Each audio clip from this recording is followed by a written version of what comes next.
बिहार में जमीन दखलियाने का खेल तो खूब चलता है।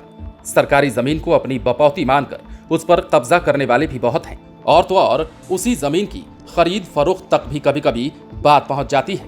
भ्रष्टाचारी अधिकारियों की शह पाकर ये खेल भी होता रहता है, लेकिन अब ऐसा नहीं होने वाला है। सरकार की संपत्ति को बपौती मान उस पर कब्जा जमाने वाले कार्रवाई के लिए अब तैयार हो जाएं। बिहार में अगर किसी ने भी किसी प्रकार की भूमि पर अवैध तरीके से दखल जमा रखा है तो अब उनकी शामत आने वाली है। इतना ही नहीं, सरकारी भूमि पर कब्जा किए हुए लोगों को अब वो जमीन वापस लौटानी होगी, वो भी किसी कीमत पर। बिहार में भूमि का एरियल सर्वे कराया जा रहा है। काम काफी तेजी से चल रहा है। वर्ष 2024 तक सर्वे का काम पूरा भी हो जाएगा। इससे ये पता चल जाएगा कि बिहार में कितनी भूमि पर अवैध तरीके से लोगों ने कब्जा जमा रखा है। भूमि पर अवैध कब्जा करने वाले लोगों को बेदखल किया जाएगा। राजस्व और भूमि सुधार मंत्री बनने के बाद पहली बार अपने गृह जनपद पहुंचे आलोक मेहता ने ये सारी बातें साफ कर दी हैं।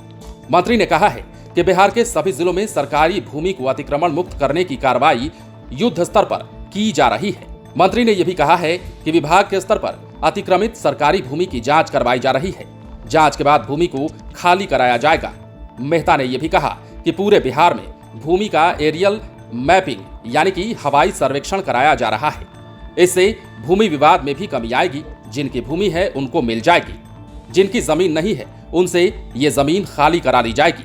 मंत्री ने आगे बोलते हुए ये भी कहा कि जिन गरीबों को बासकीत पर्चा मिला है उन्हें भी सरकार जमीन मुहैया कराएगी। मंत्री ने यहां गांधी स्मारक चौक पर स्थित महात्मा गांधी की प्रतिमा पर माल्यार्पण किया और इस दौरान संजय गुप्ता, सुमित सहगल, मनोज जायसवाल, वार्ड पार्षद अभिषेक जायसवाल, प्रोफेसर अरुण तौकीर सैफी के साथ साथ कई अन्य लोग भी मौजूद थे। लेकिन हाजीपुर पहुंचने पर राजद नेताओं और कार्यकर्ताओं ने अनजान पीर चौराहे पर पूर्व नगर पार्षद और आपदा प्रबंधन प्रकोष्ठ के प्रदेश उपाध्यक्ष सुभाष कुमार निराला के नेतृत्व में बुके देकर और मिठाई खिलाकर मंत्री का भव्य स्वागत भी किया।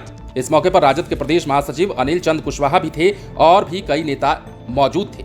इस दौरान बिहार के नए राजस्व और भूमि सुधार मंत्री बनने के बाद पहली बार गृह जनपद पहुंचे थे आलोक मेहता और यहीं पर उन्होंने ये सारी बातें साफ करते हुए कह दिया है कि अब बिहार में सरकारी जमीन पर अवैध तरीके से कब्जा जमाने वाले लोगों की खैर नहीं है। उनसे जमीन वापस ली जाएगी और वो भी किसी सूरत में। तो बिहार में बड़ी खबर निकलकर सामने आ रही है। महागठबंधन की सरकार बनी है और जैसे ही ये सरकार बनी है तमाम मंत्री जो है वो हरकत में आ गए हैं और अपने विभाग के सभी कामों को बखूबी संभालने में भी लग गए हैं और यही कारण है कि आलोक मेहता ने बड़ी बात कह दी है। बने रहें लाइव सिटीज के साथ। यदि अब तक आपने हमारे YouTube चैनल को सब्सक्राइब नहीं किया है तो सब्सक्राइब कर लीजिए ताकि हम आपको खबरों से अपडेट रख सकें। यदि आप इस वीडियो को Facebook के माध्यम से देख रहे हैं तो हमारे पेज को लाइक करें। इसके अलावा आप हमें ट्विटर पर भी फॉलो कर सकते हैं। धन्यवाद।